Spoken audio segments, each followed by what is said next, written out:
presenting the transcription feature, Superman.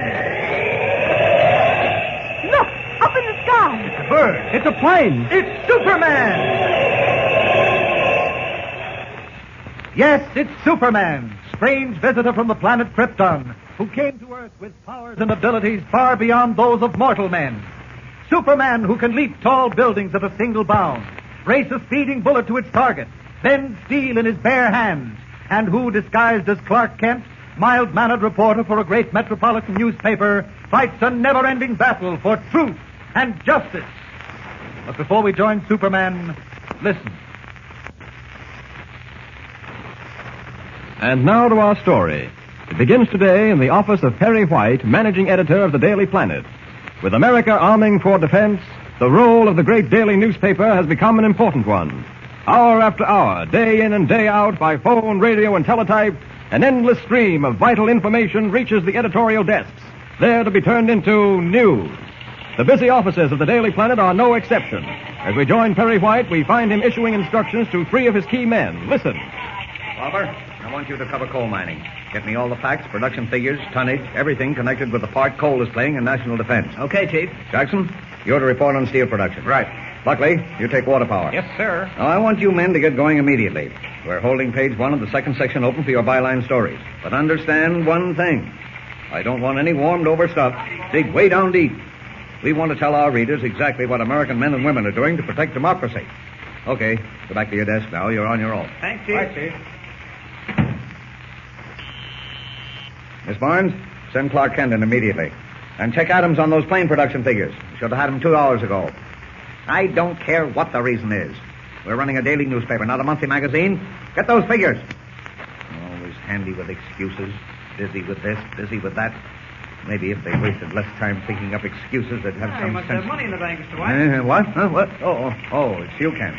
You were talking to yourself. That's supposed to mean money in the bank. No, I'm just going crazy, that's all. I'll be cutting out paper dolls soon. What's up? All right, now, my blood pressure. I asked for American plane production figures 2 days ago and haven't got them yet. What's the use? Sit down, Kent. Okay. Now, Kent, this newspaper has been falling down on the job. Oh, circulation dropping? No, of course not. I mean, we're falling down on our coverage of defense news. A newspaper owes an obligation to the public, an obligation to keep every reader in touch with what's going on. Well, we run stories on armaments, planes, battleships. Yeah, that's not enough. There's more to it than the actual manufacture of implements of war. There's a bigger, more interesting story.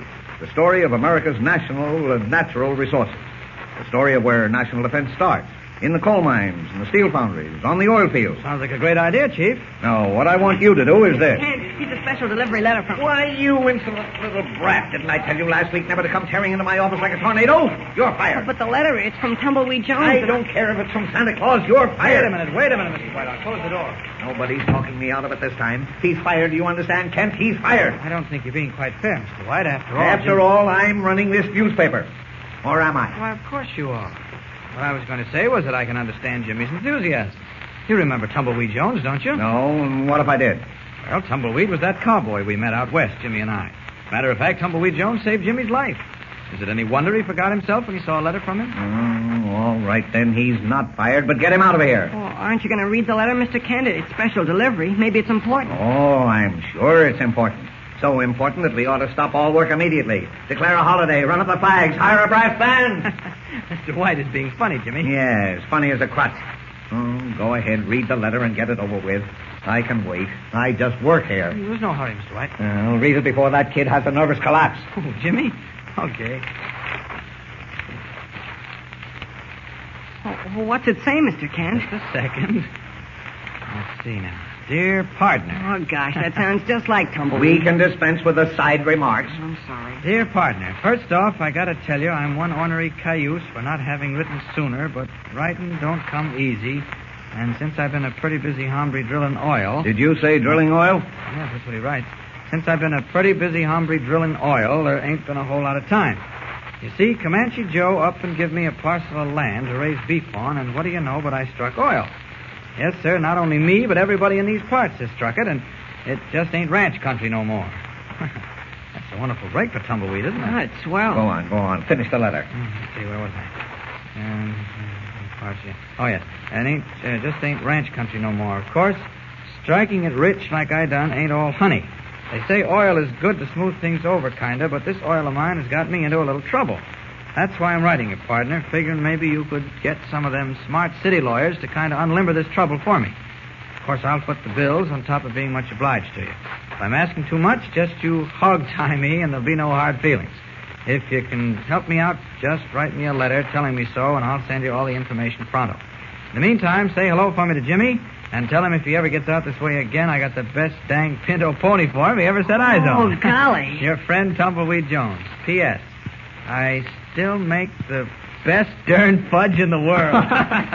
I'll leave it to Tumbleweed to get in a plug for his fudge, huh? Gosh, I wonder what sort of trouble he's in, Mr. Kent. Whatever it is, Jimmy, you can bet we'll move heaven and earth to help. I'll send him a wire. How would you like to go out there, Kent? Do you mean that, Mr. White? Is your name Kent?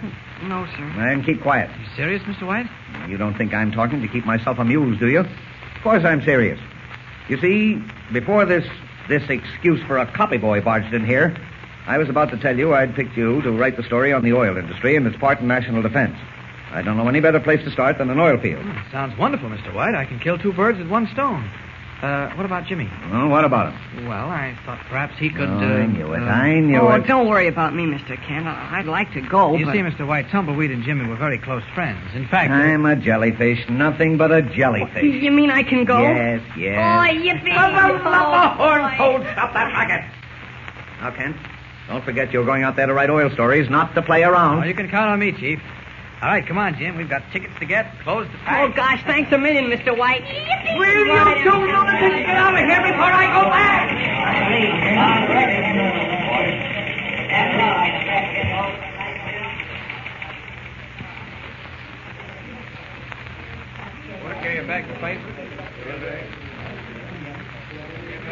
Announcing the departure of flight number 7 for Denver, Chicago, and New York. Now loading at gate number 3. Announcing the departure of flight number 7 for Excuse me, Denver, mister, Chicago, but and New York. could you tell me when that Metropolis plane gets in? I got a telegram here that says she's due at 4:20. Is that right? That's right. Be in any minute now. Much obliged. Right. Expecting someone, Tumbleweed? Huh? Oh, I didn't see you, Mr. Larson. I spotted you waiting at the gate. Expecting someone? Yep. You didn't order yourself a wife from one of those big city matrimonial bureaus, did you? Shucks, no, nothing like that. I got some friends coming in from Metropolis. Oh? A reporter fella named Clark Kent and his little partner, Jimmy Olsen. News reporter, huh? Yep. Darn good one, too. He's smarter than a whip. Have some fudge, Mr. Larson? No, thank you. You haven't changed your mind about joining the Oil Association, have you, Tumbleweed? No, not so you'd notice it. I ain't taking orders from no crooked cayuse, even if he is president in the bank. No, sir. I'd sooner eat crow. No, I don't think you're being fair to Mr. Cheney, Tumbleweed. It just happens that he owns the only pipeline and railroad spur that can transport oil from this section of the Bear River refinery. He organized the association to protect all you boys from outside interference. That's his story, and it don't make good telling. Now, look, Tumbleweed. I've been your oil broker ever since your first well came through. But I can't sell your oil unless it gets to the refinery. It'll get there. How? It ain't no secret now, 'cause them trucks are setting by my number 1 well, filling up right this very minute. Trucks? Yep. 3 big oil trucks, Mr. Larson. They hold 2,000 gallons apiece. I'll be delivering oil to the refinery tonight. You mean you bought oil trucks of your own? Nothing else but. Well, Tumbleweed, all I've got to say is I think you made a Attention, big... please. Hold on. Announcing the arrival of Flight 9 from Metropolis at Gate 6. Announcing the arrival of Flight 9 I'm sorry, from Mr. Larson, but that's the plane I've been waiting for. I'll be seeing you shortly.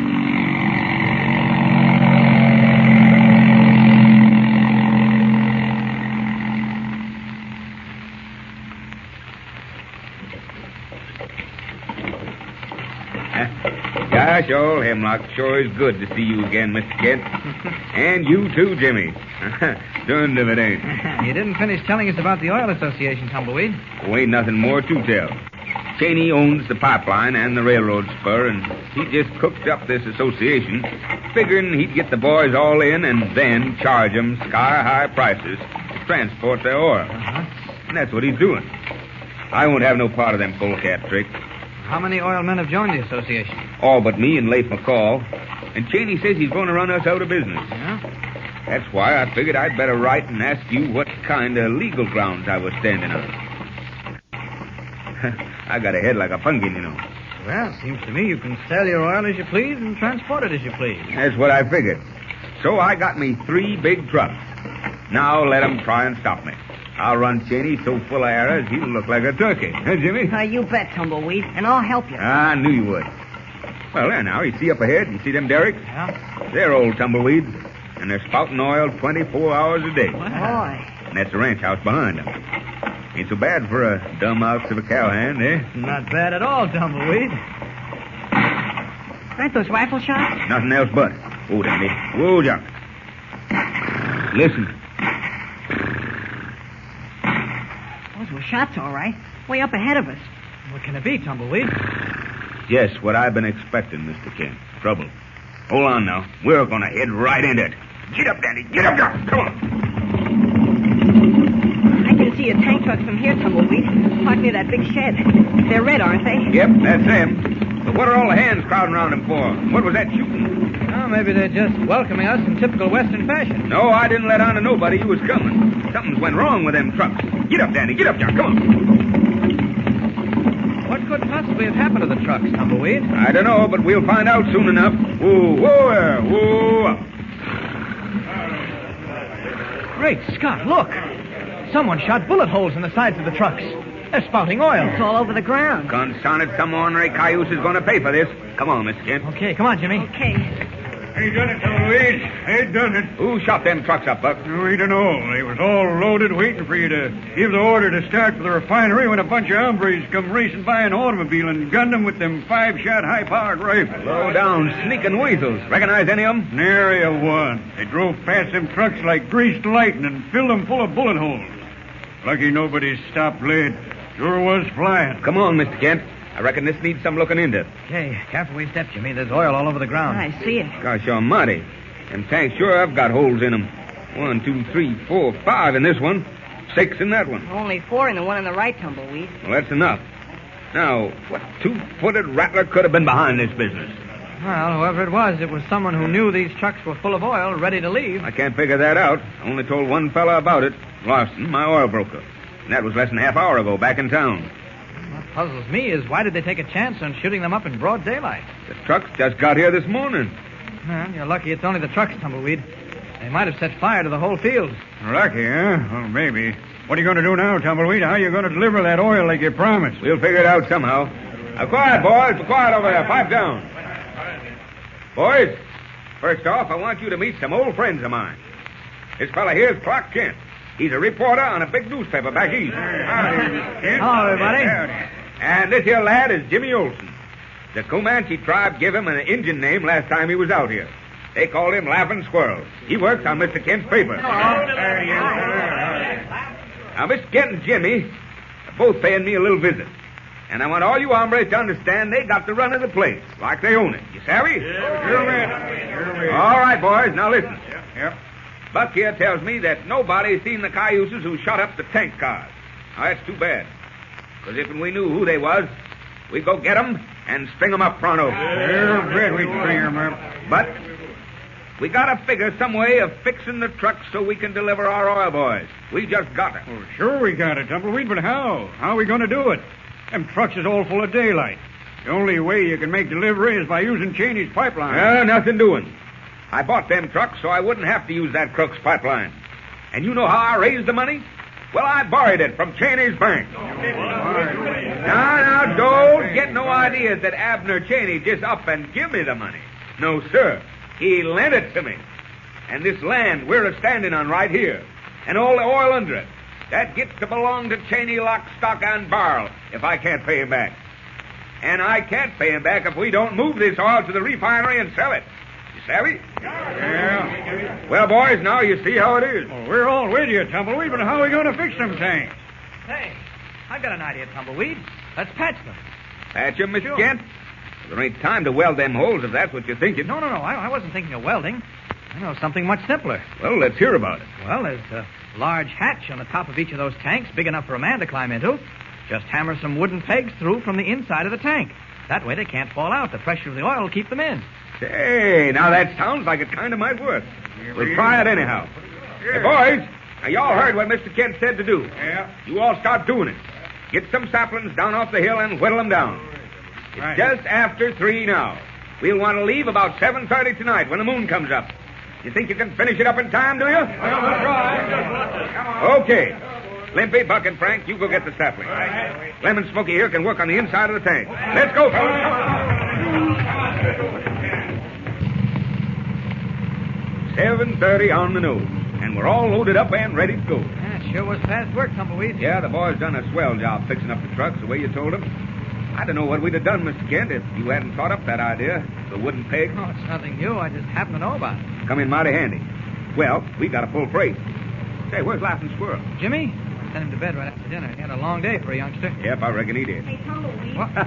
In bed, did you say? Now, what's the idea, Jimmy? I thought I told you to turn in. Oh, gosh, Mr. Kent, I had to say goodbye to Tumbleweed, and I had to say goodnight to my pony, too. The one Tumbleweed gave me. You mean you've been clear over to the corral? Sure. All right, now, young man, you just turn yourself around and trot right on back to the bunkhouse.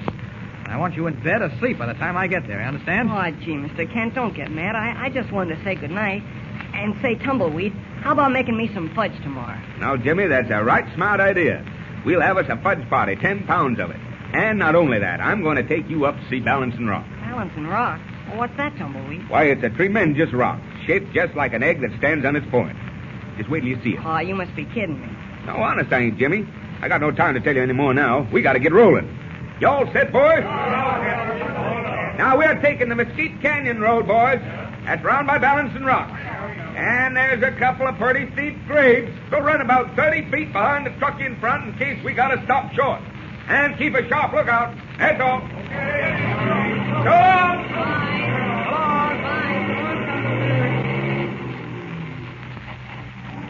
Gee, Tumbleweed's just the nicest cowboy in the whole West, man. Yeah, you're right, Jimmy.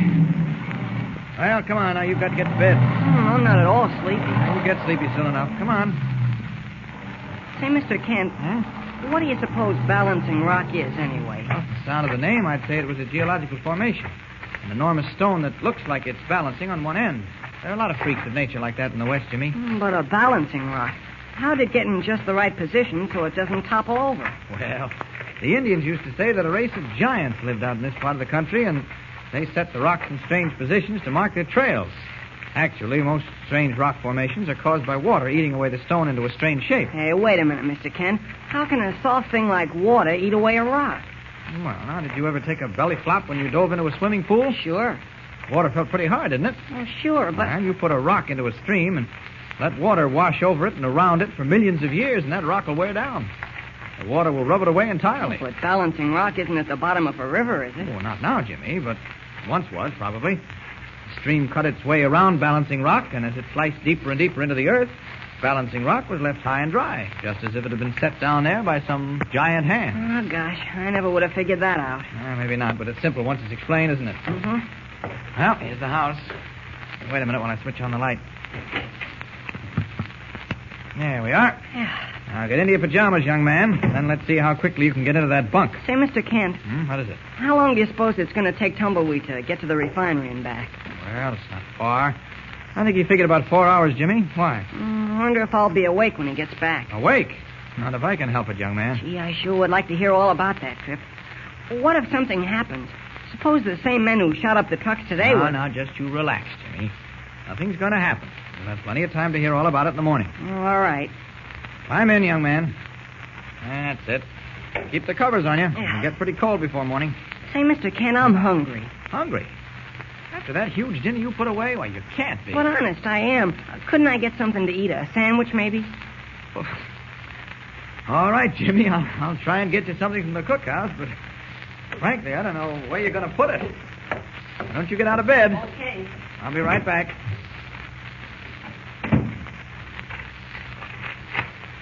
As Clark Kent starts across the yard, Buck Connors, Tumbleweed's foreman, slips into the cookhouse, gropes along the wall in the darkness until his outstretched hands touch the ancient party line telephone.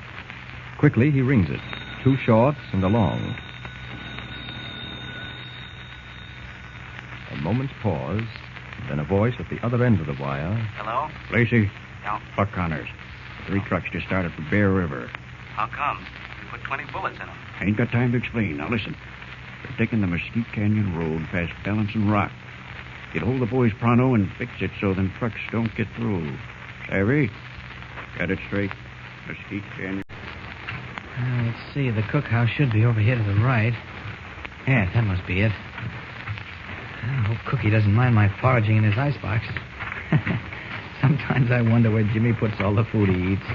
Packed away a mighty solid dinner tonight. Well, all growing boys are like that, I guess. There we are. Hope the door's open. Wait. Yeah, that's right. Voice inside. You just get to it. Sounds like someone's using the phone. Why isn't the light on?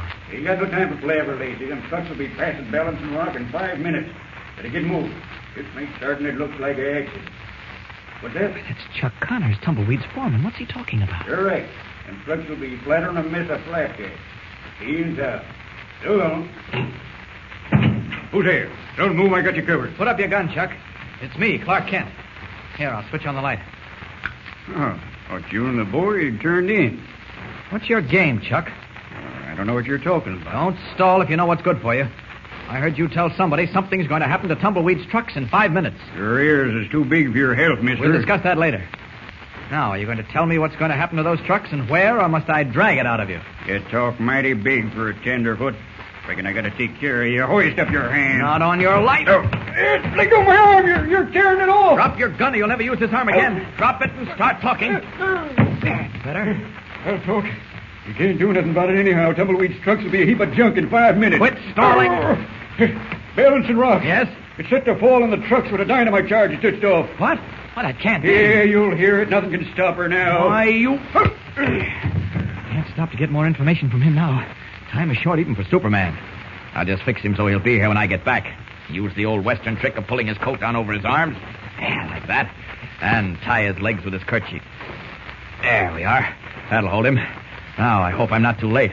Up, and away!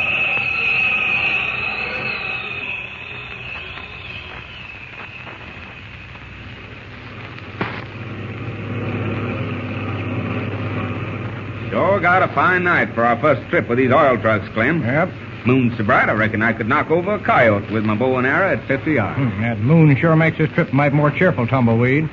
Barring accidents, so ought to make good time. Yeah, you reckon them wood plugs Mr. Kent said to put in them bullet holes will hold? This ain't no concrete highway, you know. Don't worry none about that. Heard what he said about the weight of the oil holding them in. I guess you're right, Clem. Yeah, he sure is one smart hombre, that Mr. Kent. Yeah. That's why I asked him to mosey on out here, because I figured if anybody could help me out of this mess with Abner Cheney, he could. Sure thing.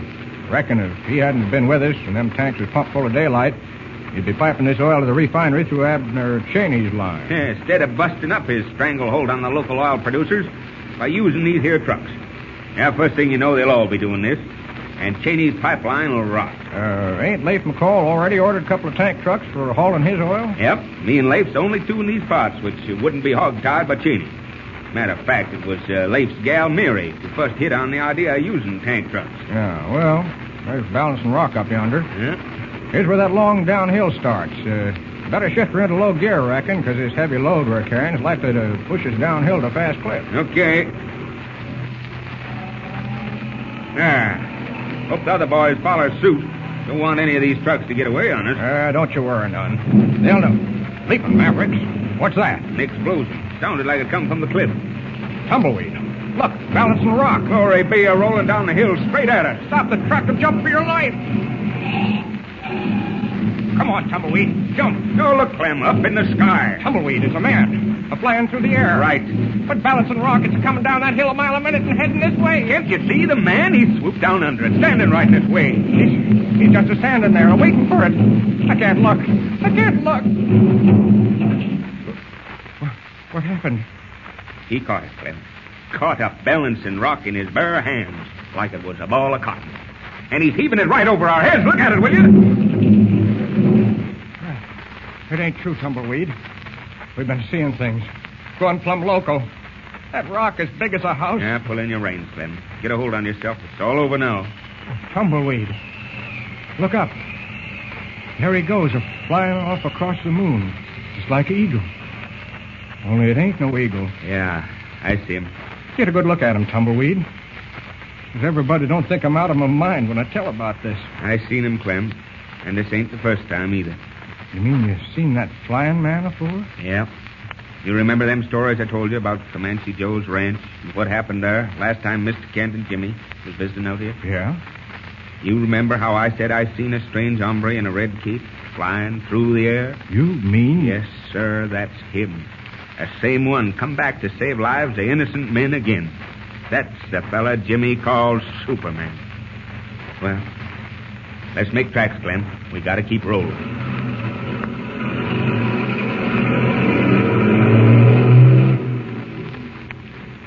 Saved from almost certain disaster, Tumbleweed's motorcade of tank trucks continues on its way to the Bear River refinery. Meanwhile, back at the ranch, Jimmy, growing tired of waiting for Kent to return with his sandwich, slips on a robe and leaves the bunkhouse to investigate the delay. Lights on in the cookhouse, all right. Wonder what's keeping Mr. Kent. Guess he got hungry himself. I'll just sneak in quietly and surprise him. Mr. Kent, what? He's not here. Who's that tied up on the floor? Why, it's Chuck Connors. Sure, Jimmy, it's me. Get me loose from this street. Who trussed you up like this, Chuck? Where's Mr. Kent? What happened? Hold on, son. One thing at a time. Slip this coat up off my arm, especially a good boy. Sure, Chuck. There. But where's Mr. Kent? How should I know? Oh, my arm. Can't hardly use it. Here, untie my leg. Okay. He said he was coming to the cookhouse Well, he ain't been here. Will you untie my leg so I can get the kinks out of my back? Wait a minute. How did you get tied up like this? What happened? Why, some masked hombre busted in here and laid me out. Now, will you untie me? Man. Gosh, maybe he got Mr. Kent, too. Huh? Yeah, I reckon he did. Except Mr. Kent wouldn't give up without a fight, and I'd have heard some noise. Well, maybe you wouldn't, maybe you wouldn't. Anyhow, don't you think we better start looking around for him? Yeah, I guess you're right. Well, then untie me like a good feller and give me a hand getting up. I'm kind of cramped and numb. Okay. There. Your legs are free. Now hold on to me. There. And now you're up. Sure feels good to stand up. Now can we go look for Mr. Kent? Yeah? Oh, yeah. Here, come along with me out the corral. We'll saddle your pony and my pinto and ride out on the road. Maybe we'll find him. Gosh. You think Mr. Kent went out after the man who tied you up? Maybe. Well, here's the corral, and there's Soldier, my pony. Oh, will you saddle him for me, Chuck? I'm not so good at it. Yep, I'm just as anxious to find Mr. Kent as you are. Now, you wait here till I come back with the horses. Don't move, understand? All right, Chuck, I won't. Gosh, I wonder what's gotten into him so suddenly. He sounded real mean then. I wish I could feel sure his story about the masked man is true. I got a funny feeling that... Gee, Mr. Kent wouldn't just disappear. He would at least have yelled something. Uh-oh. Here he comes. Wait, Chuck, that isn't my pony. Well, whatever it is. Oh, it's just that I can't ride that horse. Tumbleweed said he's too wild for me. He'll throw me. No, he won't. Not the way I'm going to fix you. What do you mean? Get up on him and I'll show you. Here. Step up on my hand. I tell you, he's too big. Gosh, I'm not good enough to ride him. Hey, Chuck, what are you doing? Just tying you on so you can't fall off, that's all. But suppose he starts bucking. Suppose he tries to run away. Well, you'll be tied on nice and snug like. Ouch. That knot'll never slip. Now, I'm going to slap this here horse hard on the rump and send him galloping off with you into the meat. But why, Chuck? What are you doing this for? Because it's one way of getting even with your partner, Kent. What he done to me tonight. What? Till I get a chance to dose him with lead. When he gets back to the ranch, he'll find you gone. But don't you worry. Maybe the horse will bring you back in a few days. If the coyotes don't get you. You skunk, you dirty polecat. If I was your size... Hear that coyote yapping? Well, you'll be seeing him close up pretty soon. Here you go, yearling.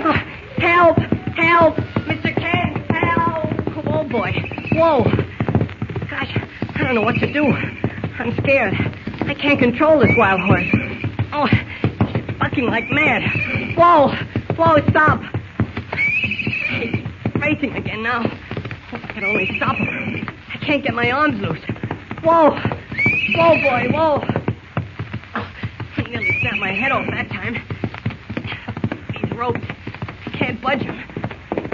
Gosh, this crazy horse is heading to the edge of the cliff. He'll never see it in time to stop. We'll both be killed.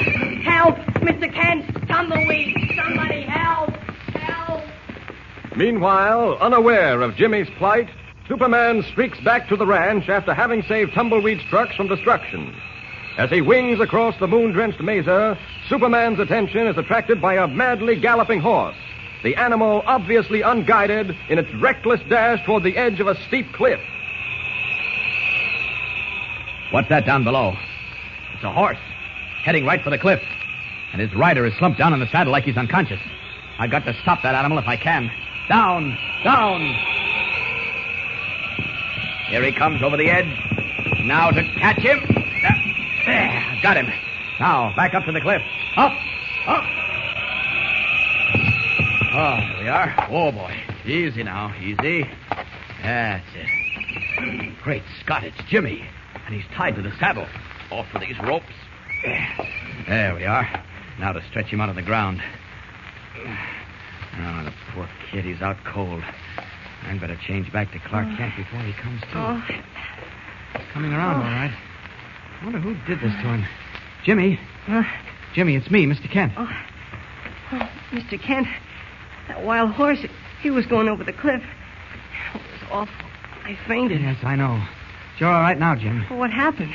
How did you get here? I just happened to be out here. My horse ran away from me when I dismounted to examine something. How did you save me?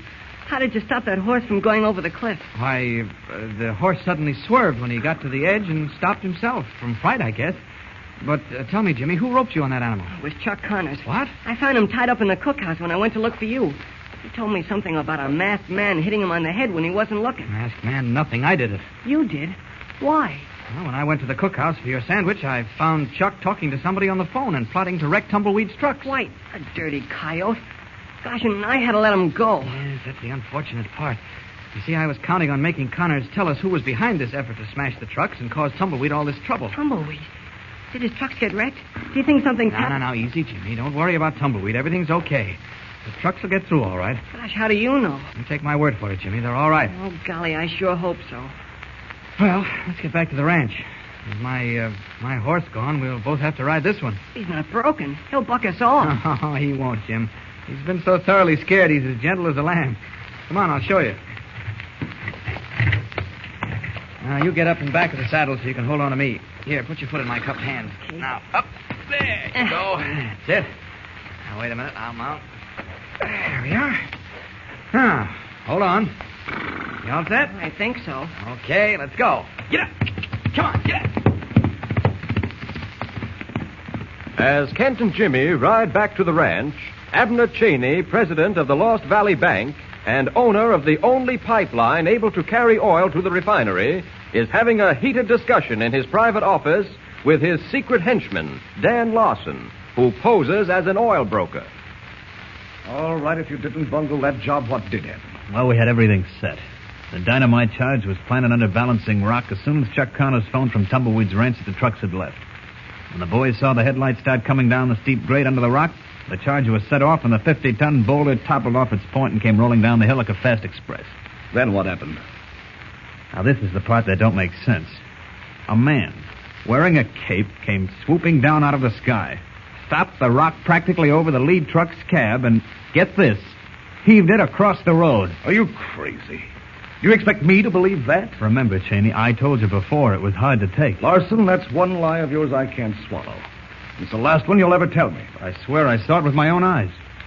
All I know is you let a dumb cowhand prove he could do without my pipeline. Honest, Cheney, I'm telling you the gospel truth. But even so, why worry about Tumbleweed Jones? You've got everybody else's business. It isn't his business I want. Can't you see how his success will make all the other pipeline producers see how they can do without my pipeline? Wait a minute. I've just thought of an idea. If, like all the rest of your stupid schemes, I'm not in it. No, listen to this. I happened to find out today that Comanche Joe never made over a deed or a bill of sale to that ranch he gave Tumbleweed. Well, what of it? Well, don't you see? That means he borrowed money from the bank without showing proof that he owns the property. And you can claim he took the money under false pretenses. Yes, I see. Well, you may have something there. Oh, no, it won't work. You can get Comanche Joe to give him a bill of sale. That's easy to fix. I'll call Comanche and ask him to come into town to discuss the deal. When he gets here, a couple of the boys will take him into the hills. And tomorrow morning, bright and early, I pay a visit to Jones' ranch and give him 24 hours to sign a pipeline contract with me or go to jail for fraud. Sure. Get on that telephone, Larson. Okay.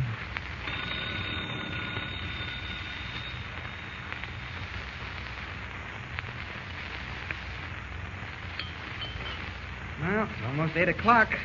Tumbleweed in the truck should be rolling in any minute now. Yeah. I'll bet they'll all appreciate a cup of coffee waiting for them. Ouch! That pot's hot. Careful, Jim. Hey, how'd you sleep last night? Oh, like a top, Mr. Kent. I must have been pretty tired. Yes, I guess you were. After that exciting ride on a wild bronco. Wait a minute. I think I hear the trucks.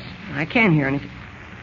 Yes, I hear them. Let's go down by the gate to meet them. Okay, take it easy. They're going to turn in. Come on. Hi, Tumbleweed. They made it okay, Mr. Kent. Of course they did. Hello, Tumbleweed. Hi, fellas. All right, boys. Got them all. Okay. Hello there, Mr. Kent. Hiya. Jimmy? Well, sure is good to see you. Especially when I never expected to lay eyes on you again. What do you mean, Tumbleweed? Did something happen? Well, it sure did. Jimmy, you remember that there balancing rock I told you I was going to take you over to see? Well, it ain't balancing no more.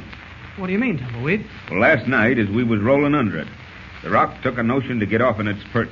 And down it come like a stampeding herd of loco steers. But it missed you, didn't it? Missed us nothing, Jim. It was a-coming right smack for us. When he caught it in his bare hands and heaved it over the road. Who caught it? It was him, Jimmy. Superman. The same flying man who saved your life and mine last time you was out here. Superman? Out here? Now, look, Tumbleweed, you must have been seeing things. I swear, Mr. Kent, We can talk about that later. What's more important is that last night I caught Chuck Connors on your phone, plotting with somebody to wreck your trucks. Chuck Connors?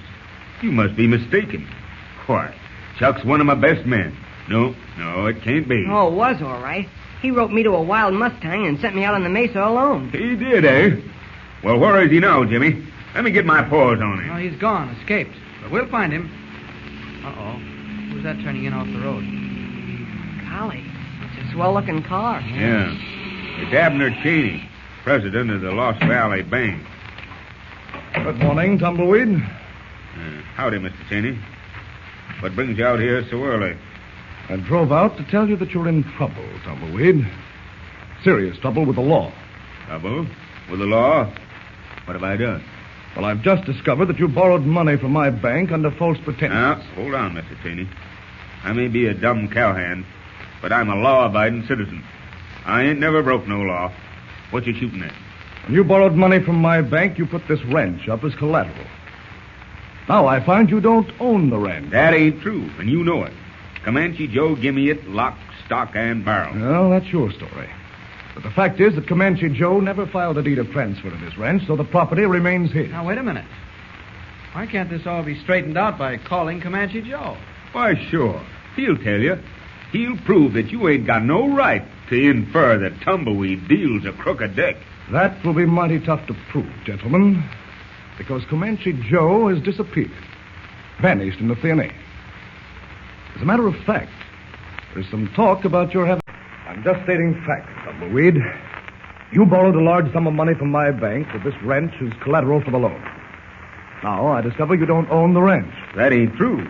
Comanche Joe give it to me, lock, stock, and barrel. Have you got a deed to the property? What in tarnation's a deed? A bill of sale, Tumbleweed. Nobody sold nobody nothing. Comanche give me the ranch.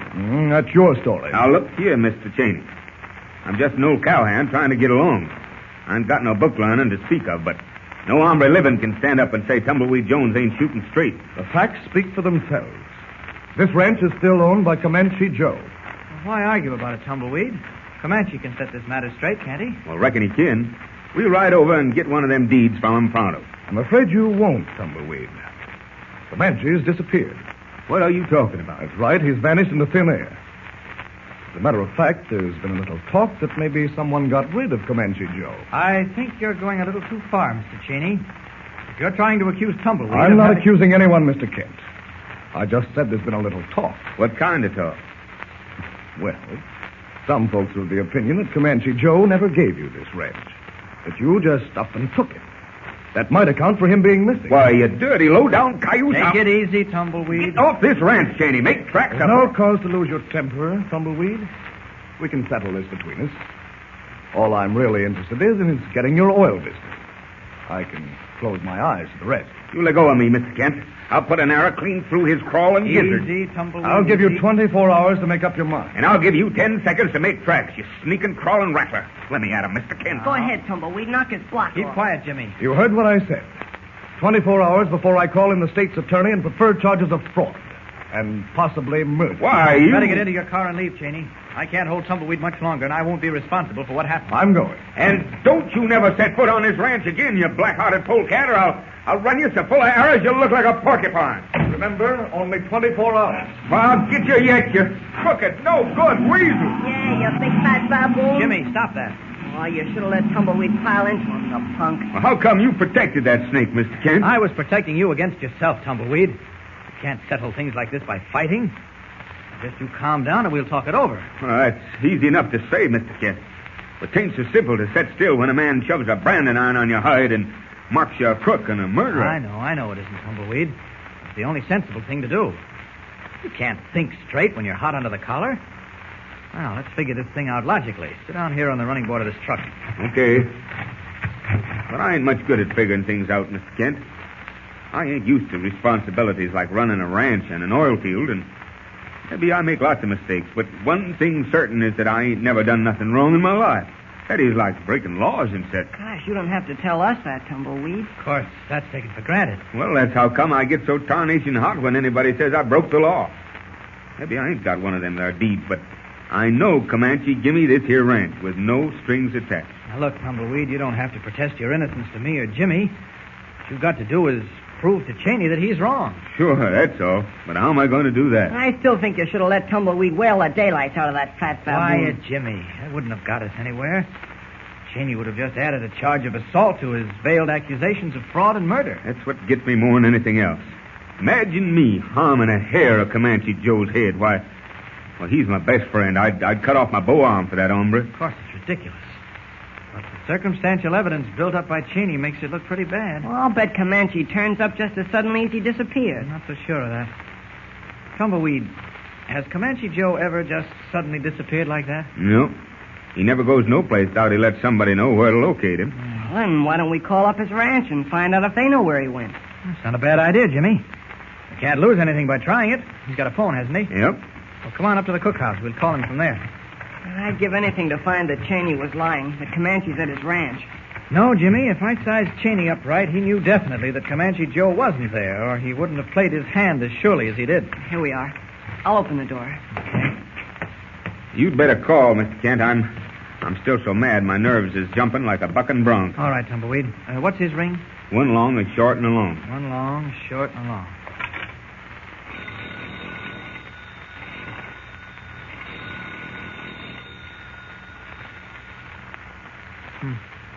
No one seems to answer. I'll try it again.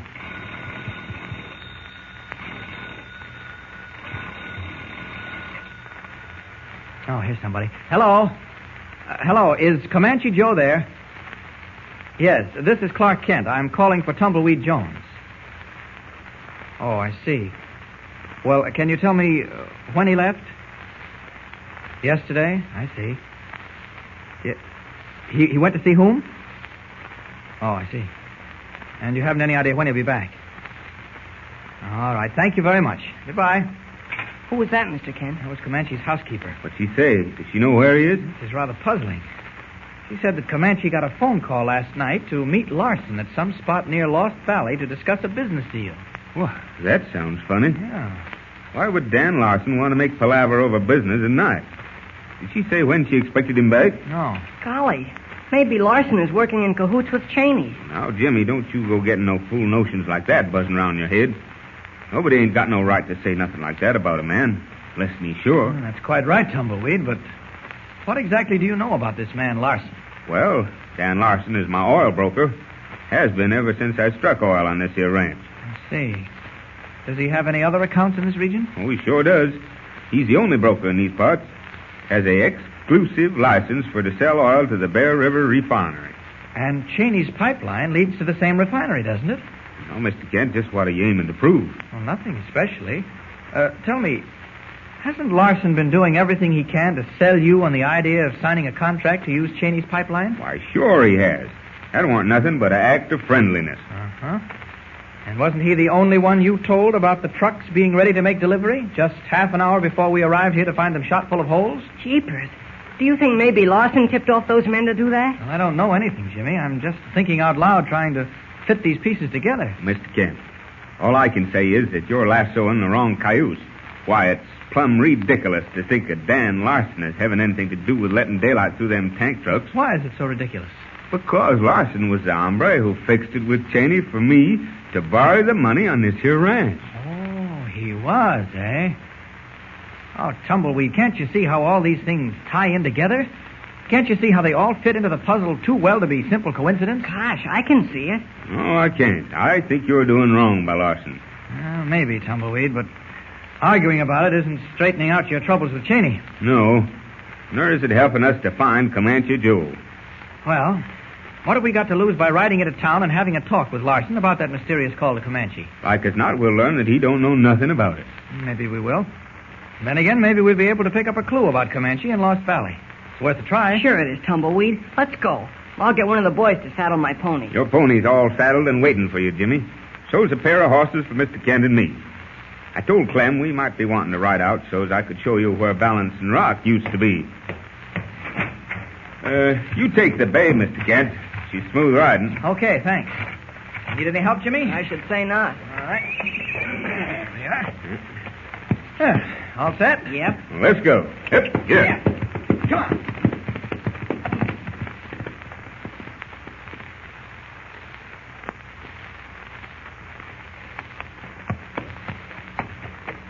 Gosh, isn't this a beautiful day for a ride?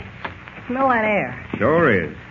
I'd enjoy it much better, but for my worry. Now, don't you worry, Tumbleweed. We ought to be in town soon, and I've got a feeling we're going to find out something there. Rifle shots. Off to the right. Who could be shooting out here, I wonder? Don't know. Let's have a look. Yeah. Mr. Kent, over there. 2 men on horses. They're riding away. Well, let's follow them. No, wait. Look over there on the ground. Is that a man? Sure is. Well, he's either dead or badly wounded. Maybe we can help him. Somehow that big body looks familiar. Jimmy, open your first aid kit while I turn him over. Okay, Mr. Kent. Great Scott, Tumbleweed. It's Comanche Joe. Comanche Joe. You haven't eaten a thing, Tumbleweed. Tumbleweed. Huh? Oh, sorry, I didn't catch what you said, Mr. Kent. Hadn't you better eat something? A small piece of this beef, it's delicious. I got no stomach for eating. But you go right ahead. You and Jimmy pile in and help yourselves. I really think you should get some food inside you, Tumbleweed. I know exactly how you feel, Oh, but you can't know, Mr. Kent. It'll be a long time before I forget how Comanche looked laying there in that clump of sage. I never had nobody like Comanche, Mr. Kent. I came to him raw as a hide-off in a bull moose, and he took me, and he did. Taught me all I know about roping, branding, and herding cattle. He didn't come no better than Comanche Joe. Nowhere. He was a swell guy, Tumbleweed. Nice of you to say that, Jim boy. Old Comanche had a soft spot in his heart for you. Mentioned it many a time. And you too, Mr. Kent. I liked him a lot. Incidentally, I wired Perry White and told him what happened. He and Comanche were old friends. He didn't have nothing but friends, except them polecats that shot him. And if I gotta track 'em till the day I die, I'll make 'em pay for it. I've got a pretty fair idea of where to start looking. What do you mean? I ain't talking about it till I'm sure.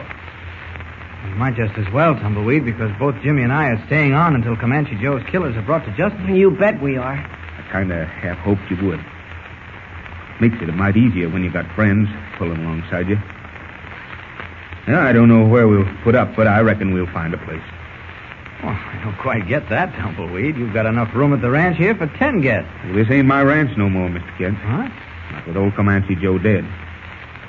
He give it to me, but neither of us figured there was any call to draw up papers. You heard what Abner Cheney said. There ain't no deed to this ranch. Nothing in black and white. Same as how it's mine. Oh, I know, but Comanche made you a gift of the land. I can't prove it, Mr. Kent. There wasn't no witnesses except a herd of horses. Me and Comanche was sitting on the corral fence palavering when he up and said, "Tumbleweed, I'm making you a gift of that there 30-acre piece of range over beyond the guffs." That's all there is to it, Mr. Kent. No deeds, no papers, no nothing. Well, what happens to the ranch now? Who gets it? The Comanche tribe. Is the old chief still alive, Comanche's father? Yeah. He's spry as a yarrow. Well, I'm sure if you went to him and told him his son gave you this ranch, he'd understand. Wouldn't do no good, Mr. Kent. The chief might think kindly about it, but the tribe's got the final say.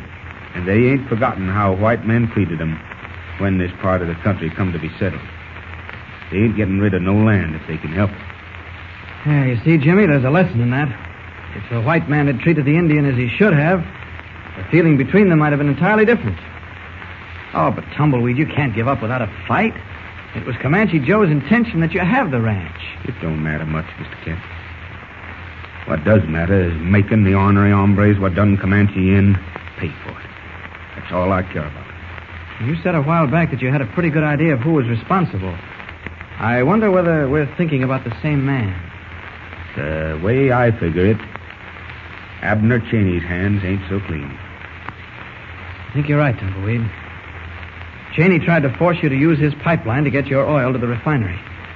The chances are he was responsible for having your tank truck shot full of bullet holes. When that didn't stop you, he somehow discovered that no formal bill of sale or deed existed on the transfer of this ranch from Comanche Joe to you. I didn't get that far in my figuring. It seems simple enough. And you reckon Cheney did Comanche in? Well, not Cheney himself, but some of his henchmen. You see, in order to make good his accusation that you borrowed money from his bank when you didn't own this ranch, he had to get Comanche Joe out of the way because Comanche would have scotched that fast. You follow me? Yeah. So they up and shot old Comanche so's he couldn't set things straight. I don't think they killed him in cold blood, Tumbleweed. They probably figured on keeping him under cover for a few days, but he put up a fight and, well, you know the rest. If that's how it sets, Mr. Kent, cold blood or no cold blood, I got a steel-tipped arrow for every hombre had a hand in it. I hear a car driving in. I'll take a look through the window. Who is it, Jimmy? 2 men. They're coming toward the house. Who are they? I can't tell yet. Sleeping lizards. What's the matter? It's Cheney and Chuck Connors. I'll fix them, hombres. No, take it easy, Tumbleweed. Let's have a talk with them. Talking ain't going to get you no place. There's only one kind of palaver they understand. Ask them in. There's no harm done. All right. You say so, but I don't like it. Come in. Sorry to bother you, Tumbleweed. I thought I told you to stay off this ranch. Come in, Mr. Cheney. Close the door, Connors. I don't want any trouble with you, Tumbleweed. I'm just doing my duty as president of the Lost Valley Bank. And what duty's that ornery, backbiting rattler doing? Chuck's been deputized to act in this matter. That's the truth, Tumbleweed. Here's my badge. Deputy sheriff badges don't care what kind of cayuses wear 'em, do they? Even got the sheriff working for you, Cheney. We won't go into that. I expect you know why I'm here. Why are you here? My business is with Tumbleweed, Mr. Kent. Any business you got with me, Cheney, can be talked out in the open. I got nothing to hide. As you wish. You owe the bank $15,000, Tumbleweed. I've come to collect it. I reckon you've come to the wrong place. Not at all. The loan was made in accordance with your sworn statement that you owned this ranch. I find that statement untrue. And unless you're prepared to repay the loan at once, I'll have to ask Chuck Connors to arrest you for obtaining money on a false pretense. Reckon he's man enough? I got you covered, Tumbleweed. Don't try nothing. Put that gun up, Connors. I'd much prefer that you didn't interfere, Mr. Kent. This matter doesn't concern you. On the contrary, it does very much. You know as well as I do that Comanche Joe gave Tumbleweed this ranch, but neglected to file a formal transfer of deed. All I know, Mr. Kent, is what I see in the county clerk's office. There is no record of change of ownership of this 30-acre parcel. And now that Comanche Joe is dead... You're ready to take advantage of the situation. My time is valuable. Have you the money, Tumbleweed? No, and if I did have it, you wouldn't see one red cent of it. Arrest him, Chuck. You better come along quiet, Tumbleweed. What's come over you, Chuck? Got the dry heaves? Your hands shaking. I've got a right to arrest you, Tumbleweed. I've been deputized. It'll take more than a badge to convince me of that. I demand that you arrest him, Connors. You're going to hoist your hands, Tumbleweed? Don't do it. He's yelling. Jimmy.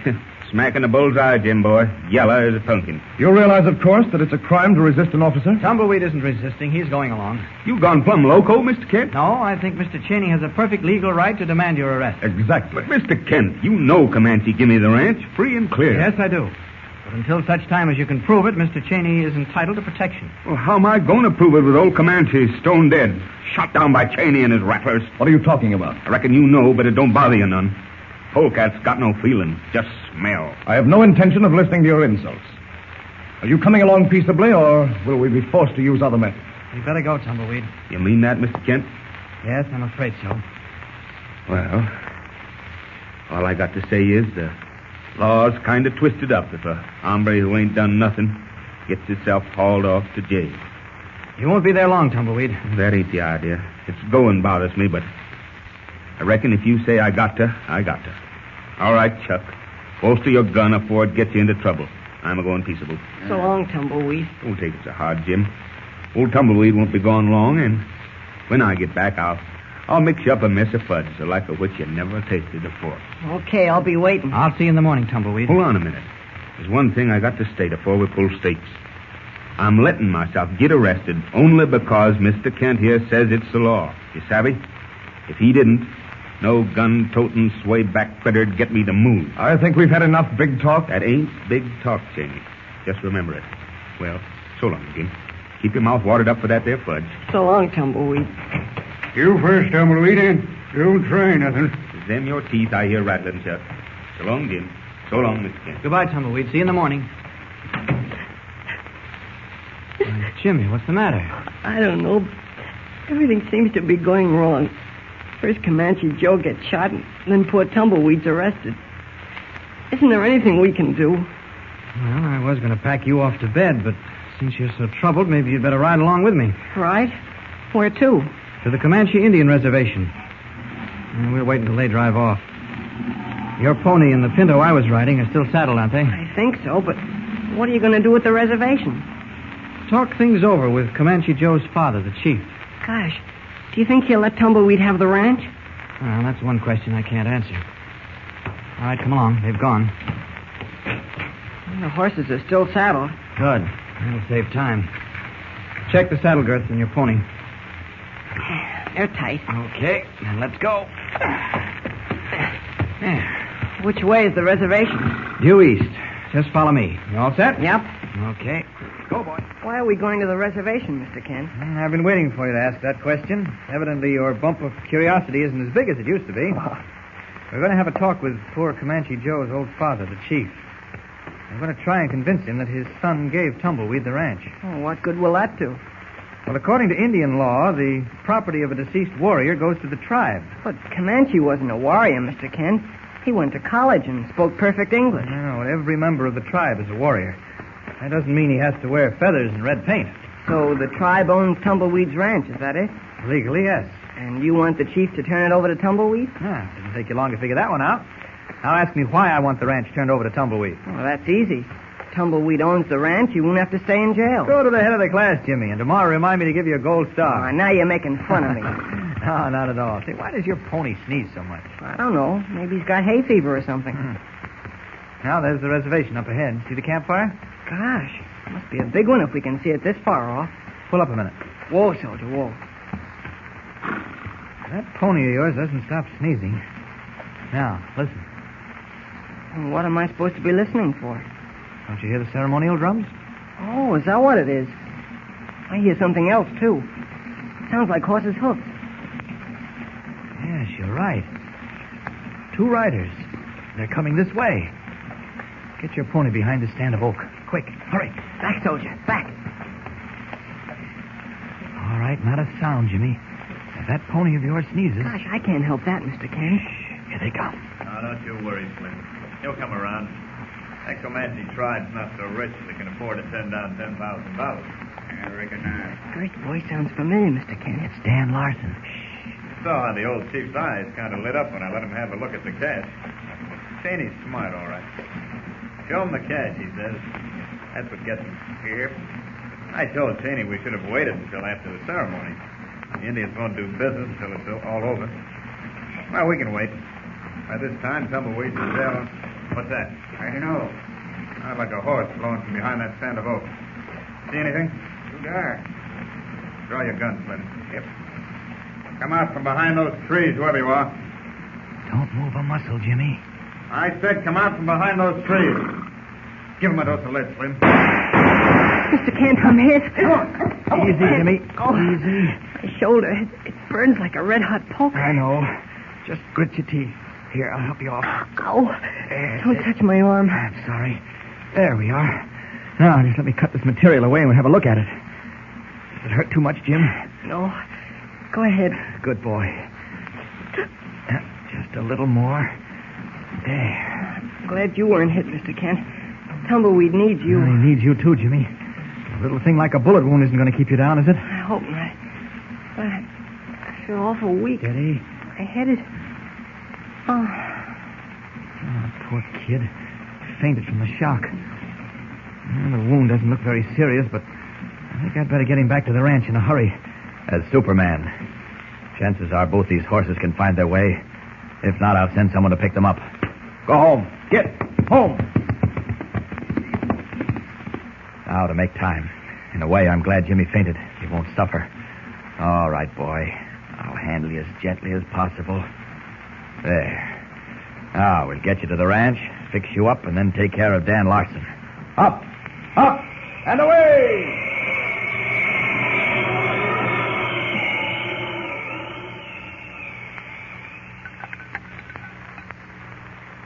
How about a little more of this eggnog, Jimmy? Oh, gosh, haven't I had enough nourishment? It's coming out of my ears.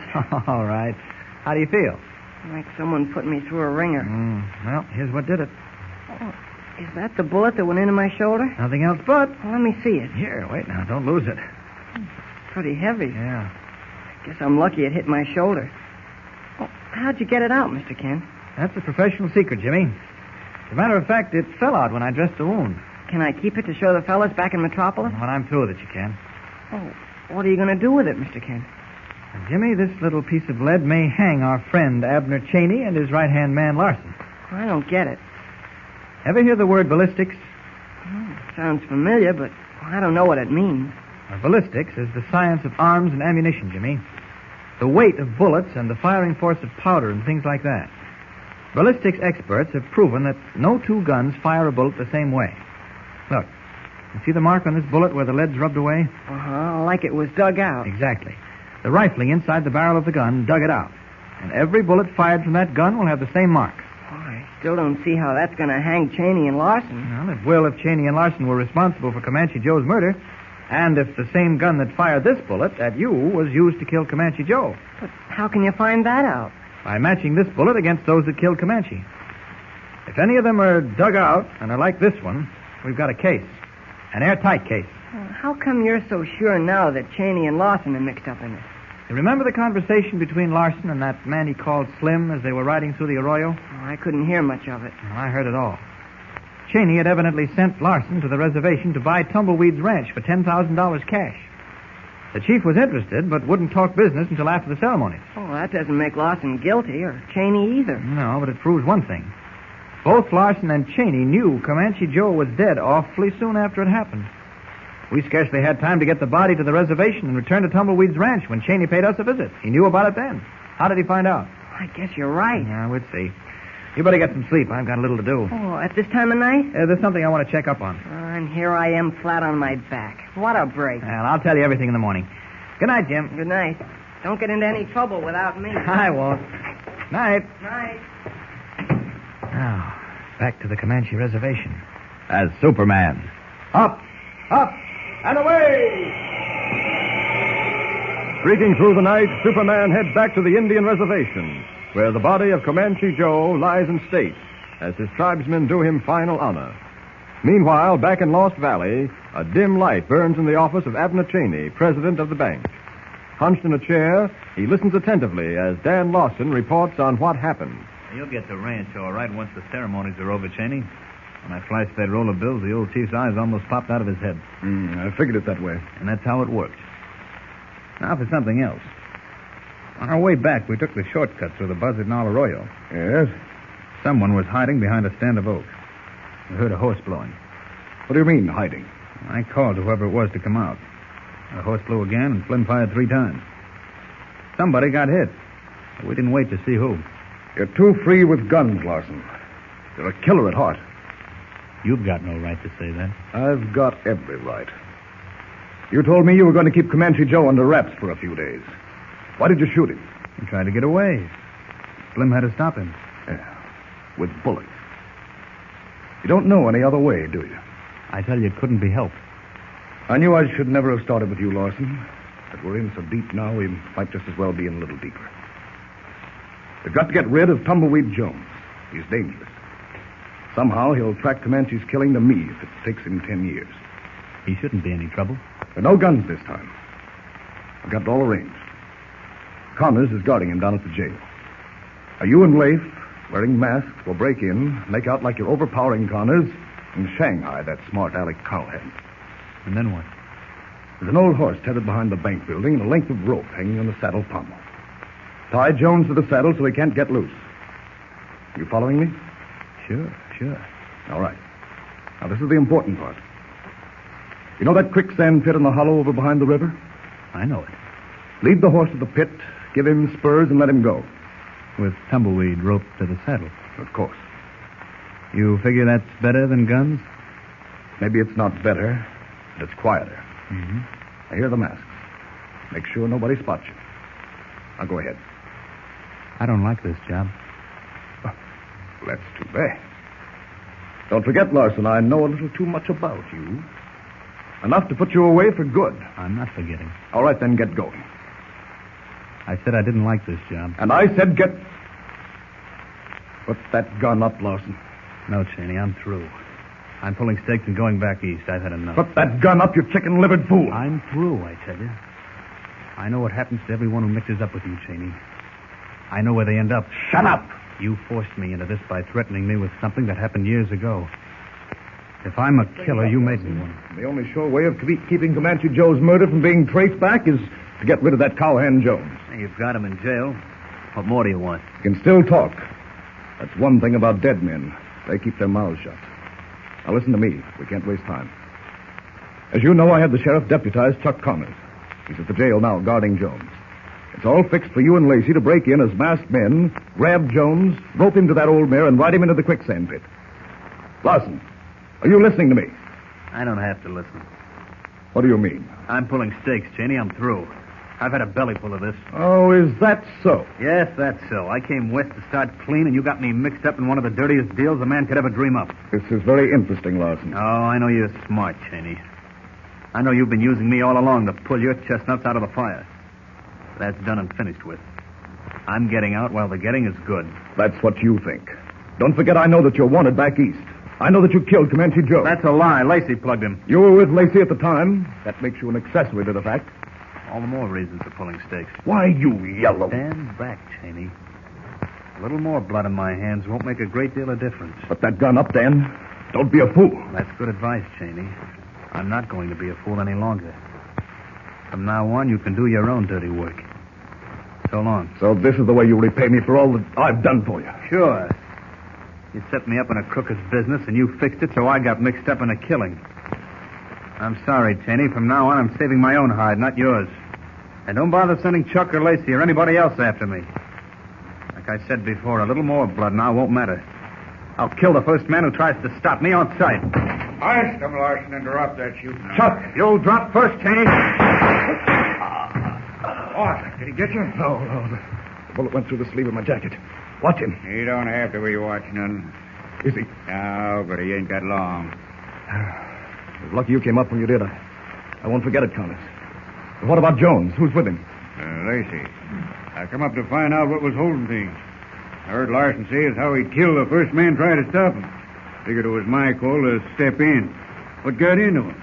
I don't know, but it doesn't matter now. I'll get rid of them, both of them, at the same time. Clean it up once and for all.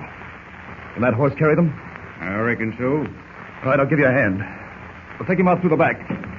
Come on, grab his legs. Right. Easy, watch that chair. Yeah. Oh, set him down. The back door's locked. I'll open it. All right, let's go. Up with him. All right. Rope him on, Chuck. Yep. You say Lacey's at the jail? Yep.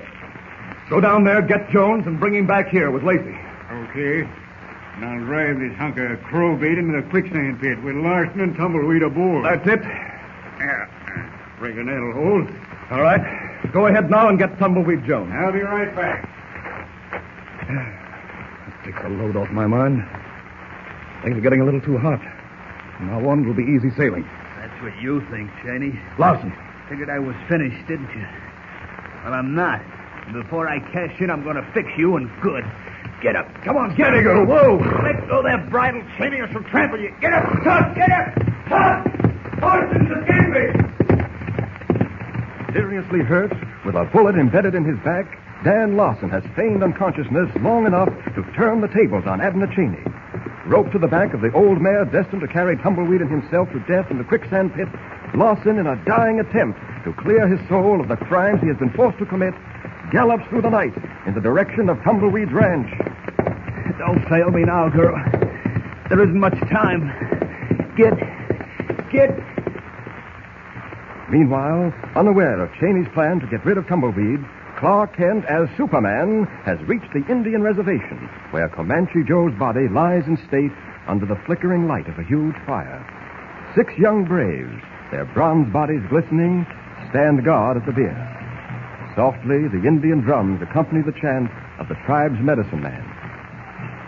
Approaching the council ring, Superman suddenly stops short as his sharp eyes perceive an aged, bent old man drawing near the fire.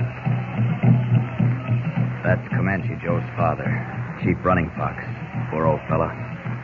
This must have been a terrific blow. He should welcome an opportunity to make his son's killers pay for their crime. Shall I approach him as Superman or Kent? Chances are he won't remember Kent, but I'm sure he hasn't forgotten the man who flies like a bird. I'll just drop down out of the sky and see what happens. Up, and away! I hope I don't frighten them too much when I put in an appearance. Well, here goes. Down!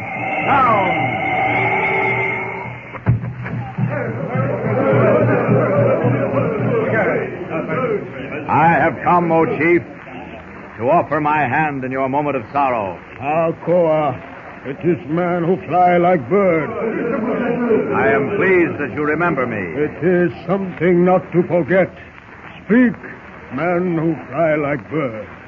The Comanche hold you, great spirit, to save life many moons ago. Yes, and I have come this time to bring to justice those who have taken the life of your son. I would have words with you, O Chief. It will be as you say, man who fly like bird. Shall we draw apart from council ring? If you wish. Come with me to my tent. There we will have words. Abula!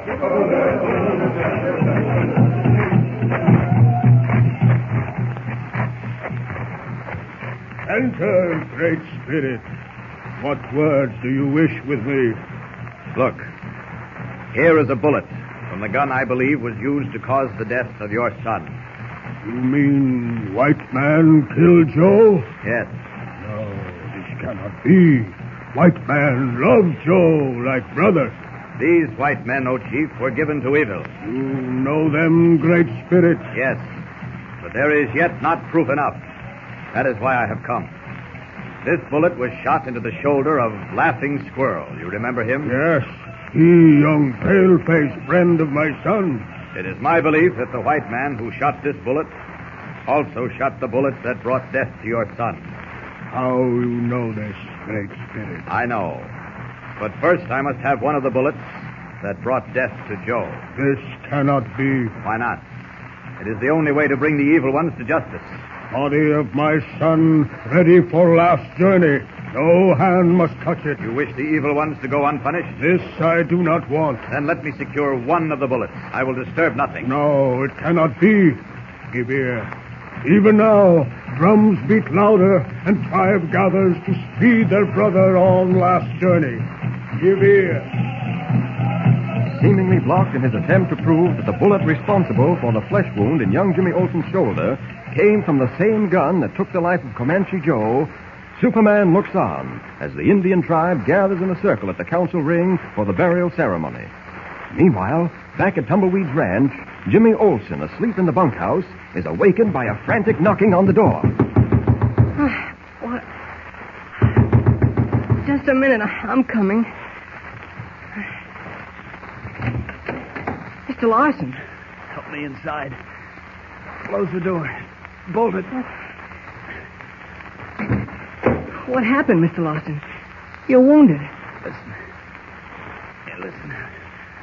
Listen to me. Where are you hurt? Never mind. It's too late.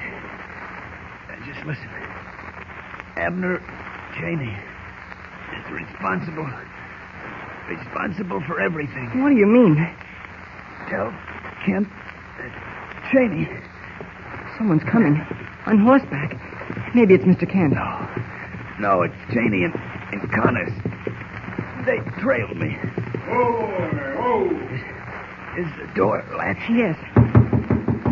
Don't answer. They'll kill us. Open up in there. Open up. Don't answer. Open up, I said. All right, Chuck. Blast them out. There isn't much time. I've got to talk fast. Where's Kent? Well, I don't know. He said he was going to investigate something. All right, listen to me. Cheney is responsible for everything. What do you mean? Tell Kent that Cheney... Someone's riding in on horseback. Maybe it's Mr. Kent. No, it's Cheney and Connors.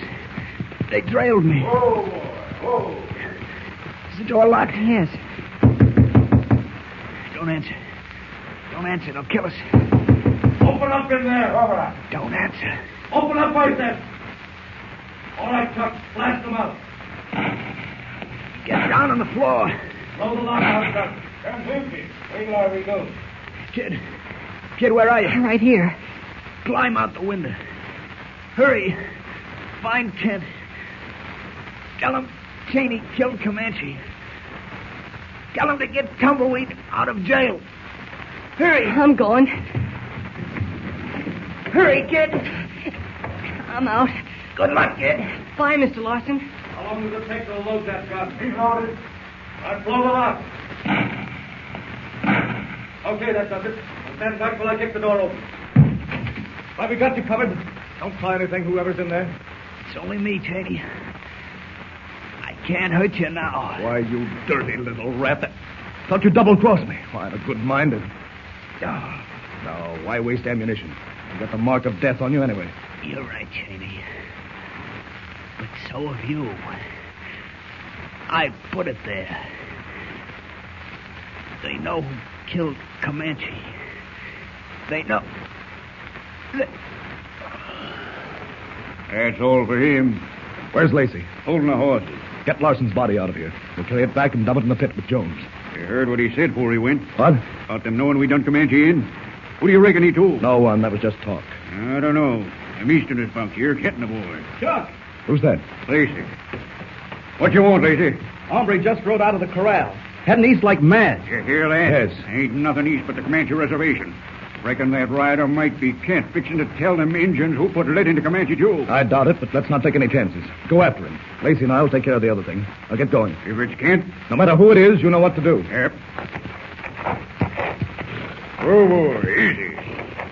You say you rode east, Lacey? Dead east. Meet us back in town with my office. Yep. Hit, boy, hit. Lashing the sharp rowels of his spurs into his horse's flanks, Chuck Connors rides into the darkness. Reaching down, he frees a rifle from its saddle holster and lays it across the saddle, the stubby index finger of his right hand toying with the smooth, cold trigger. A mile ahead, riding bareback on the pinto pony given him by Tumbleweed Jones, Jimmy Olsen leans low over his mount's sleek neck as tiny hoofs beat a rhythmic tattoo on the hard-packed mesa. Come on, soldier. We gotta make it. It's only 5 miles to the reservation. Come on. Faster, boy. Faster. What's that? Good grief, soldier. Someone's after us. Shooting at us with a rifle. Go, boy. Go. Don't stumble now, soldier. Please don't stumble. Everything depends on you. Please. Meanwhile, at the Indian reservation, Clark Kent, in his true role of Superman, pleads in vain with Comanche Joe's father, Chief Running Fox, as the burial drums and the chanting of the tribe's medicine man mingle in the background. It is the only way to bring the evil ones to justice, O Chief.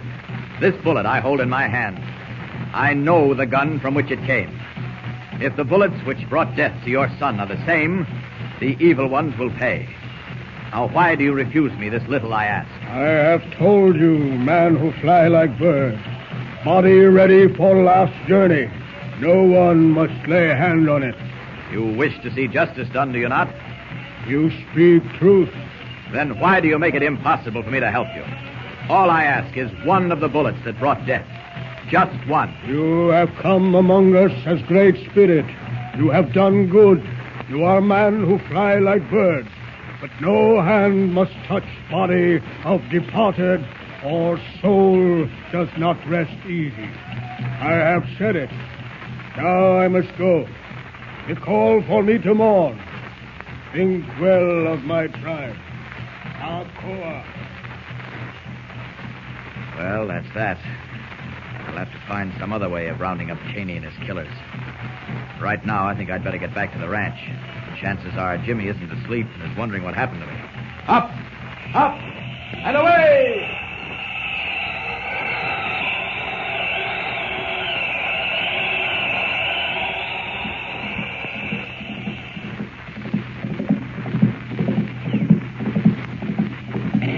Steady, soldier. Steady. Not much further to go. That light up ahead is the Comanche campfire. We'll make it. Shots are getting close. Too close. Come on, soldier. Give it all you've got. All you've got. Ears laid back and eyes straining through the darkness, the gallant little pony drives on, unaware that danger lurks ahead. Danger in the form of a gopher hole dug deep into the mesa. Suddenly, the pony's right foreleg sinks deep. A scream of animal pain, and Jimmy, losing his grip on the bare back, pitches forward over the pony's lowered head, strikes the hard-packed ground with his injured shoulder, and in the black agony that follows, loses consciousness. Then the thunder of hoofbeats draws near. Oh, boy, oh. I figured a gopher hole stop him if lead didn't. Now let's see who the hombre is. Well, I'll be a horn maverick. It's the kid. Looks like he done broke his neck. Just knocked himself out. Well, Cheney give me orders. Reckon I gotta finish him. Here goes. Cocking his rifle, Connors raises it to his shoulder and aims it at the still form huddled on the ground. His finger curls on the trigger, presses, but even as the steel-jacketed bullet leaps from the barrel, a red-caped figure streaks from the dark heavens with the speed of light, catches the whining slug a split second before it finds its mark. I'm seeing things. You'll be seeing stars, Connors, unless you drop that rifle. No, it can't be. I'm going loco. I said drop that rifle. Keep off or I'll drill you. Keep off, you hear me? You're just wasting bullets, Connors. Drop that rifle or I'll wrap it around your neck. All right, you asked for it. Oh! I warned you, Connors. Now, watch me twist this rifle into a pretzel. Watch. There. Human. You're right. It's superhuman. I can do the same thing to you. Tie you into a knot. I ain't done nothing. I swear I ain't. You shot Comanche Joe in cold blood. No, Lacey done that. Who gave the order to kidnap Comanche? Abner Cheney. We didn't mean old Comanche no harm. And yet you shot him down. Not me. It was Lacey. Quick on the trigger. He shouldn't have done it. You were a little too quick on the trigger a moment ago. If I hadn't stepped in, that youngster would be dead now. Well, I didn't know it was him. I swear I didn't. You don't know the meaning of the word truth, Connors. But you'll pay for everything you've done. You and Cheney and the rest of your gang. I ain't paying for nothing. I don't know who you are, but you talk like any other hombre. You fooled me the first time, but I ain't getting fooled again. I'm going to blow you clean full of daylight. You'll be sorry, Connors. You saw what happened to that rifle, didn't you? This time I'll break more than that revolver in your hand. Now drop it. Well, I see you can't be trusted with guns. Sweet dreams, Connors. Yeah. I should have done that a long time ago. Soldier.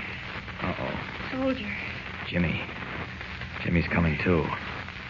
Don't fail me, Guess soldier. I'd better change to Clark Kent. Go, boy. Go. Easy, Jim. Easy now. Everything's all right. Someone was shooting. Soldier tripped. Where were you headed, Jimmy? The reservation. Mr. Kent. It's you. Yes, Jim, it is. I was going for help. Tumbleweed needs help. Tumbleweed? Yes. Lawson said to get him out of jail quickly. Jimmy, try and think clearly. What happened? Lawson came to the ranch. He was wounded. Yes? He said to tell you Tumbleweed was in danger. What? Jim, you feel strong enough to ride? How can I? The soldier broke his leg. Where is he? He's over there, resting on his side. We'll take care of him later. I've got another horse here. I'll lift you into the saddle. Now, you get to the ranch, wake the boys up, and tell them to watch things until I return. Well, where are you going? To see what's wrong at the jail. Here, come on now. Put your arm around my neck. Attaboy. Easy. There you go. All right, now up into the saddle. There. Now, are you sure you can ride? I think so. Okay, Jim. I'll see you soon. Get, boy, get. Tumbleweed in trouble. Superman will fix that. I'll take our friend Connors with me. There we are. Up! Up! Tumbleweed in trouble. What can that mean? I'd never forgive myself if anything should happen to him. Well, I'll find out soon enough. Faster! Faster! But even as Superman streaks for the tiny cluster of lights that mark the booming oil town, 3 horses are moving slowly across the dark mesa. One of them, a tired, broken-down mare, carries the corpse of Dan Lawson and the bound figure of Tumbleweed Jones. The others are ridden by Abner Cheney and his light-fingered gunman, Lacey. Approaching the rock-strewn bed of a dry stream, Cheney draws rein. Oh, boy. Hold up a minute, Lacey. Whoa, boy. No use my trailing along any further, Lacey. I'll ride back into town. The pit's just up ahead. You know what to do. I'd kind of like company. Company? What for? Well, I reckon he figures dumping a feller in a quicksand pit's lonesome work. Ain't that it, Lacey? Quiet or I'll cut this whip across your mouth. Not if my hands wasn't tied, Mr. Cheney. No, sir. Get going, Lacey. I'll meet you back in town. Get up. Well, it looks like he kind of pulled stakes on us, don't it, Lacey? Figure he got cold feet? I ain't paid to do no figuring. I reckon not. Killing's your specialty, ain't it? From what I hear, you got an awful easy trigger finger. It'll string you up one of these days. You're trying to get me rattled, Tumbleweed. You're chewing the wrong plug. Come on, I ain't got time for no palaver. Your pa was a right decent hombre, Lacey. I reckon it'd kind of trouble him if he knew how his boy's carrying on. Funny how some folks will shy clear of the straight and narrow, preferring to take a twisted trail. When there's any hombre knows who ain't lacking a brain, the straight and narrow is the short way. Says so in the books, right down in black and white. You ever come across it, Lacey? No, and I ain't aiming to, neither. Whoa, up there. Well, I reckon this is as far as we go. That's old quicksand pit up ahead, ain't it, Lacey? You got eyes in your head. Yeah, but I can't hardly believe him. What are you talking about? It ain't old Bill Kendrick's boy Lacey a-riding with me. If it was, he wouldn't be sitting where he is now, fixing to take another hombre's life. That kind of talk don't mean nothing to me. I'm getting paid to do a job. It's going to get done, talk or no talk. Get around there, you flea-bit plug. Hold on a minute, Lacey. You got to give me a chance to pray. When is praying something you do regular? Getting dropped into quicksand pits ain't exactly regular, Lacey. I figure it calls for something special. All right, go ahead, but make it fast. Take my hat off, Lacey, if you don't mind. Much obliged. Now, let's see. I reckon there ain't no need of praying for myself. That's what I figured. Hold on, Lacey. I ain't through. Well, get going. Well, now, let's see. Mr. Lord, I'm a-setting out here on a spavin' old mare, getting ready to pull stakes for good. Lacey Kendrick's sitting here with me. I reckon he ain't feeling so chipper. I reckon he'd leave get his hands washed to this business. Now, I don't want you to be too hard on Lacey, Mr. Lord. His pa and me was good friends. And many's the time we busted steers out of the same herd. In the still, unbroken quiet of the maze of darkness, Tumbleweed offers up a holy prayer for Lacey Kendrick. A prayer that asks forgiveness in the face of death. Meanwhile, back at Lost Valley, Superman has searched every cell in the small-town jail without finding a trace of Tumbleweed. Frantically, he tries to awaken Chuck Connors from his state of unconsciousness. Connors. Wake up, Connors. I must have hit him harder than I intended to. He's been out for 20 minutes. Connors! Up on your feet. Come on. Now open your eyes. What hit me? Connors, where's Tumbleweed? Connors, stand up. Where's Tumbleweed? What business is it of yours? What? Cheney. I don't think we've met before. I don't seem to recall that fancy dress costume. We've met, Cheney, under slightly different circumstances. May I suggest that you get rid of that gun in your hand? It's about as much use to you as a matchstick. Pretty sure of yourself, aren't you? Who are you? What are you doing here? I'll ask the questions. Where's Tumbleweed Jones? How should I know? I'll give you 5 seconds to remember. Don't make me laugh. Your time is up. Stand back, you fool. Or you'll what, Mr. Cheney? Killing me. Breaking my back. Where's Tumbleweed? I don't know. Oh. You'd better talk, Cheney. Your back isn't made of rubber. It's going to snap soon. All right, I'll talk. Stop. Go ahead. You're too late. He fell into a quicksand pit. Where? Where, I said? No, don't. Behind Buzzard's nose. Maybe you think I'm too late, but you might be surprised. Come on. You and this specimen on the floor are going into a cell until I get back. There. In you go. That should hold you. Too late, am I? No, I can't be. The quicksand pit behind Buzzard's Knoll. Up! Up! And away!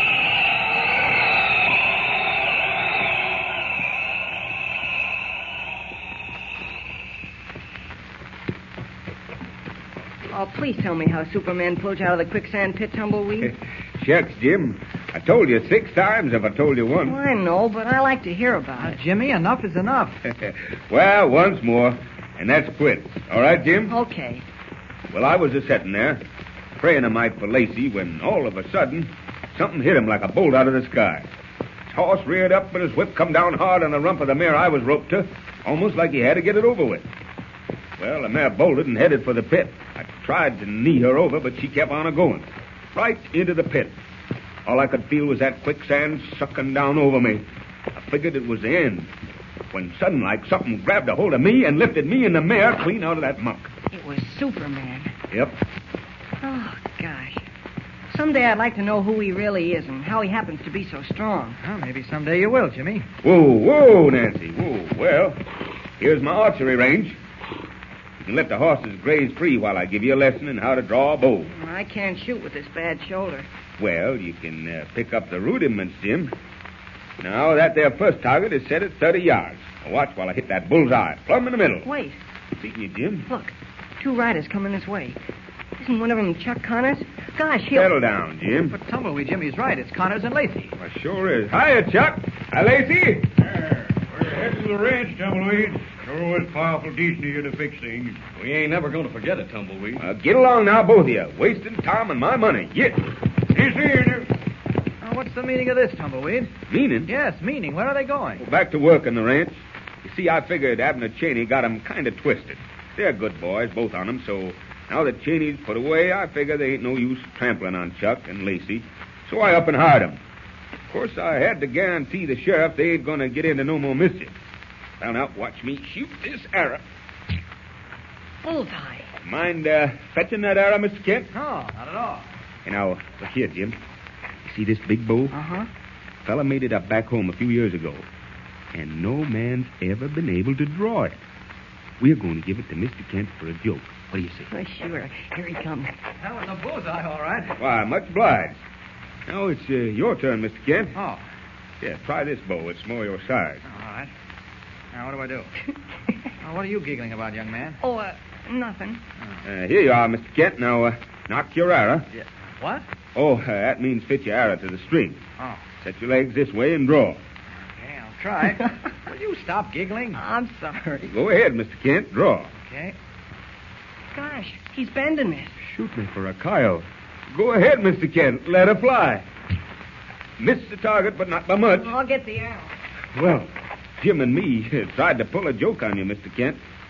No man's ever been able to draw that there bow. You got a powerful arm. Mr. Kent, Tumbleweed. What is it, Jimmy? Come here, hurry. And what do you suppose is ailing him now? Oh, probably nothing. Look what I found. What is it? A hand-beaten silver arrow. The arrow you shot landed in this gopher hole, Mr. Kent, and when I stuck my hand in to get it, I found that. There's a date on it and some writing. Let me see. 1855. What's the writing, Mr. Ken? Hard to make out. I shot this arrow into the air. 'Twill fall to earth I know not where. Well, that's taken from a poem, isn't it? Yes, one of Henry Wadsworth Longfellow's poems. Nothing else on it? Yeah, there are two more lines. Now, wait, let's see. If he who finds this has no fear, he'll search the stream neath the galloping steer. Well, it looks like Jimmy has stumbled on something very interesting. To whom does the silver arrow belong? And what is the meaning of the mysterious verse engraved on it? You can be sure Clark Kent, Jimmy, and Tumbleweed are going to make every effort to find out. So don't miss a single thrilling episode. Tune in and follow the story with Superman. Don't forget, tune in again for the next thrilling episode with Superman.